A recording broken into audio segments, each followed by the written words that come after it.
Did you do it? Just don't say hey, guys. I can't do this with you. Will you behave?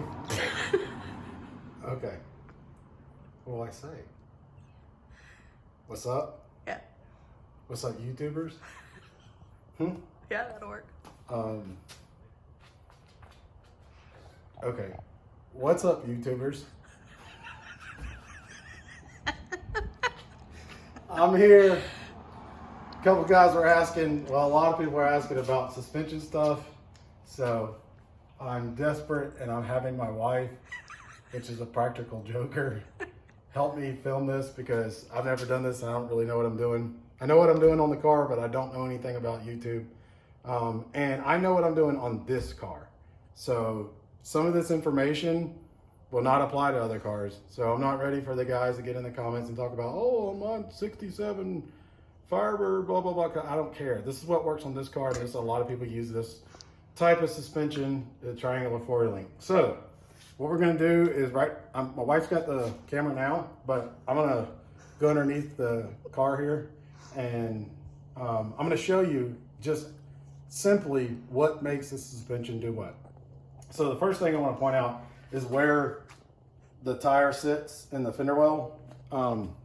Like you can use this line as reference. The car's on jack stands, so not all the full weight is in there. Typically, it would be a little bit closer, but you get an idea. There's about an inch distance there. Okay, and then hey, keep recording right there. All right. And so when the car launches the way I have it set up, the rear end drives the tires down like that. And so now you have, whatever, 3 inches or whatever between here and there. All right, so now we'll jack it back up. That's what she said. And I'm gonna show you what makes it do that.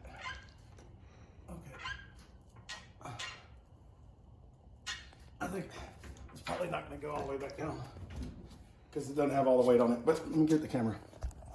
Oh crap, here, hold this. I might need a light.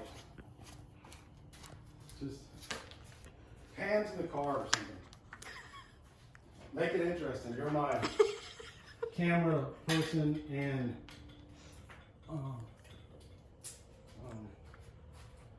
producer. Say something funny.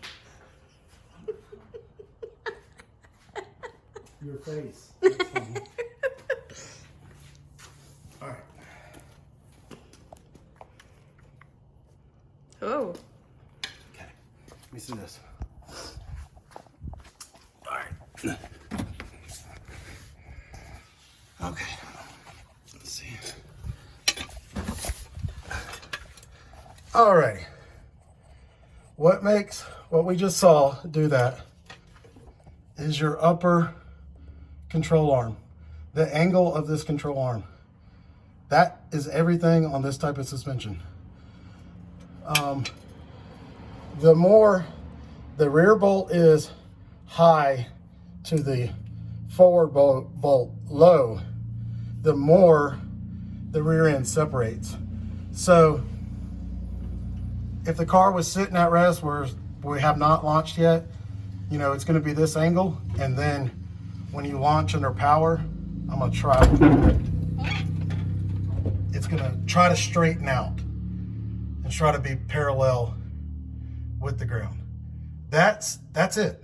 It's that simple. So that's what makes you get separation. Is this is higher than that. Your lower arm is going to be try to get it around parallel to the ground. So how do you get that arm? Well, you either have multiple bolt holes in the front. Did you say butt holes? No, I said bolt holes. I'm gonna be editing this all night. So, I have multiple bolt holes, so I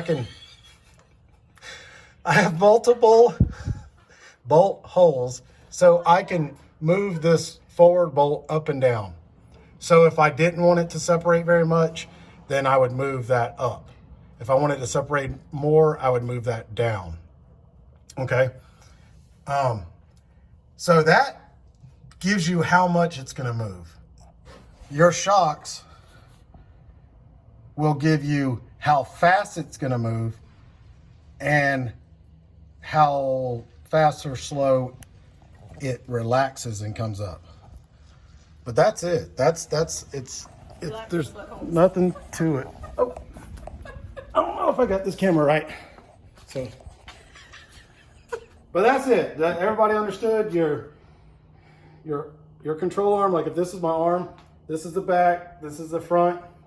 This is what it would look like when the car was at rest.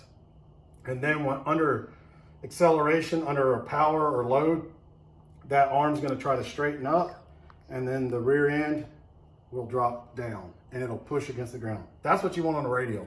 On a slick, I don't know. I never really figured out a slick, so I'm not a genius. This is just, it's simple, and trial and error got me to this point, and that top arm is everything.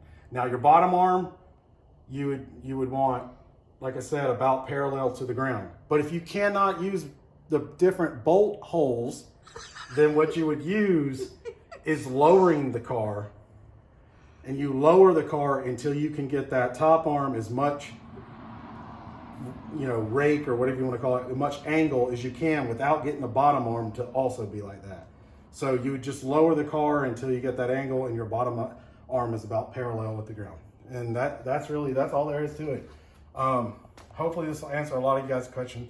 Everybody asks the same question. How do we get this? You got it figured out. Well, that's that part. And then suspension's not everything. Your nitrous tuning or your boost control or your clutch, if it's automatic, your converter, all those things are going to come into play.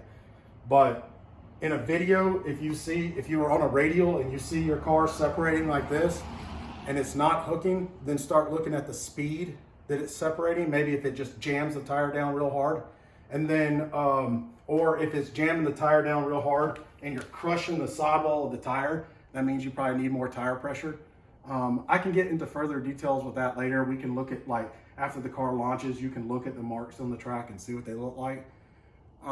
Maybe in the comments, ask some questions. If you want more on that, I can maybe make another video or something like that. That will take some video editing, because I'm gonna have to take and look for old videos where my tires chattered and stuff. But God, I probably confused everybody. Hopefully not. It's simple. Top arm, that's what you want to look at. Look at that top arm angle. Keep your bottom arm parallel, but definitely not like that. All right, that's it. Give them a thumbs up.